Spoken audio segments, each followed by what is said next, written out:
Hoje é sexta-feira, hoje dia 28 de fevereiro, último dia do mês. E todos nós estamos com aquela sensação de dever cumprido, não é? Bom, esse mês foi muito especial e foi um marco na história da Loleder. E é bom demais saber que você participou disso. Eu sou Marina Seganfredo e hoje a gente vai começar o 19º episódio do nosso resumo semanal. Bom, antes, eu tenho um convite especial para os entusiastas de direito penal. Você já deu uma olhada na última edição da Criminal Letter? Na quarta-feira passada, dia 26, a gente lançou a quarta edição da nossa newsletter dedicada ao tema, repleta de conteúdos exclusivos, atualizados e práticos para sua atuação na área penal. Bom, se ainda você não se inscreveu, não perde tempo, que na quarta que vem, às 11 horas, a gente vai ter novidades fresquinhas, chegando aí para manter você sempre atualizado. Agora, eu tô querendo saber sua opinião, de verdade. O que você está achando do nosso podcast? E a Loleder tem sido útil no seu dia a dia? Se você estiver curtindo, deixa um comentário no Spotify e compartilha também as suas impressões. É importante para a gente, seu feedback é essencial para que a gente possa aprimorar cada vez mais os nossos conteúdos e também atender às suas expectativas, né?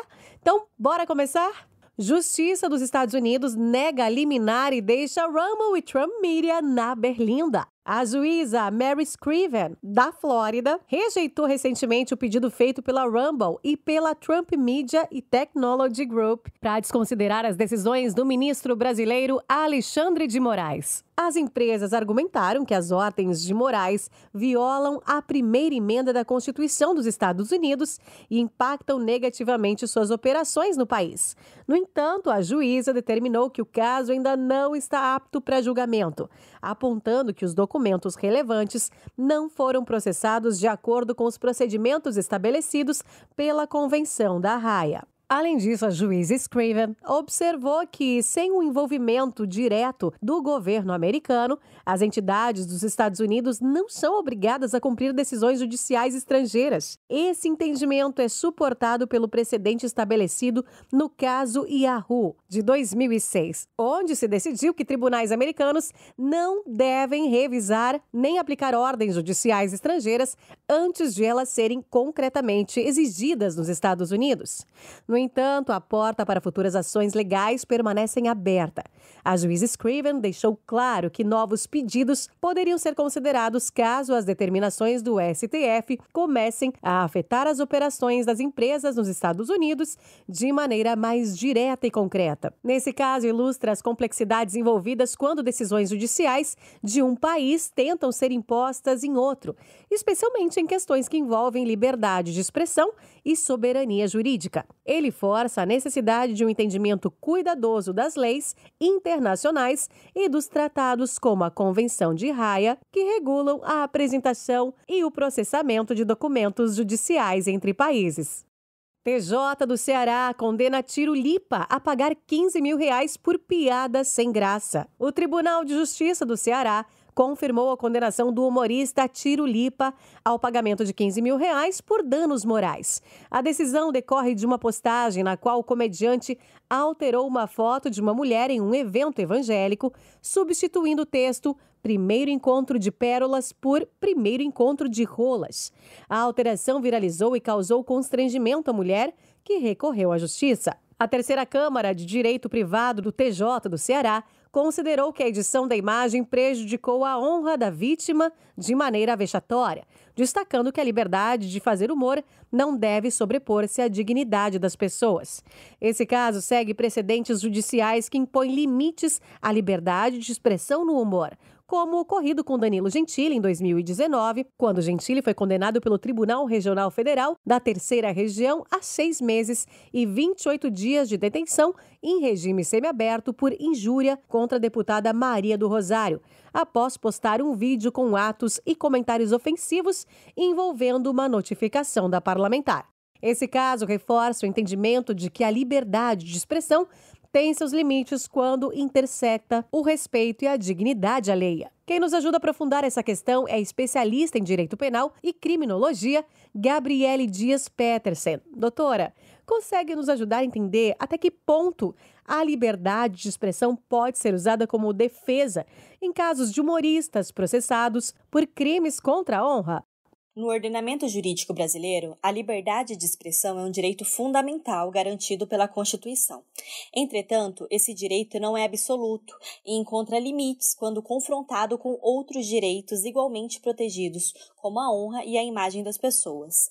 A jurisprudência brasileira estabelece que, para a configuração de crimes contra a honra, é necessário demonstrar o ânimos, ou seja, a intenção, a vontade deliberada de ofender. Em resumo, a liberdade de expressão pode ser usada como defesa, mas não de forma ilimitada. Em casos de crimes contra a honra, especialmente quando há danos morais comprovados, é necessário que o humor se mantenha dentro dos limites do respeito. A ausência de um critério absolutamente objetivo para diferenciar piada de ofensa torna a análise dependente do contexto e dos elementos específicos de cada caso, exigindo uma ponderação cuidadosa por parte do judiciário. No âmbito jurídico, não há um critério objetivo e universal que diferencie uma piada de uma ofensa. Os tribunais costumam considerar diversos elementos, tais como o contexto, a intenção, o conteúdo, repercussão e o impacto na vítima. Dessa forma, os tribunais, ao analisar o caso concreto, devem buscar um equilíbrio entre o direito à livre manifestação e a proteção dos direitos individuais, especialmente da honra, exigindo uma avaliação cuidadosa de cada situação.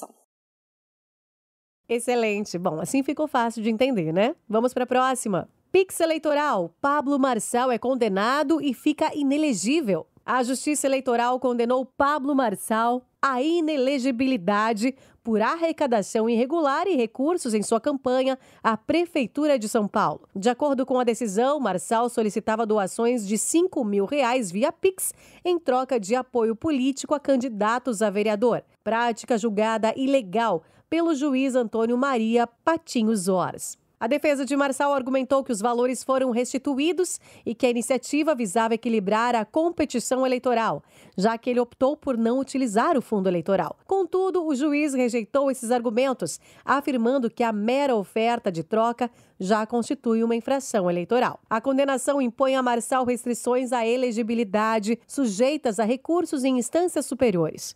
O caso destaca um importante alerta. O apoio político não pode ser comercializado mediante transferências financeiras instantâneas, reforçando os limites legais para arrecadação de fundos em campanhas eleitorais.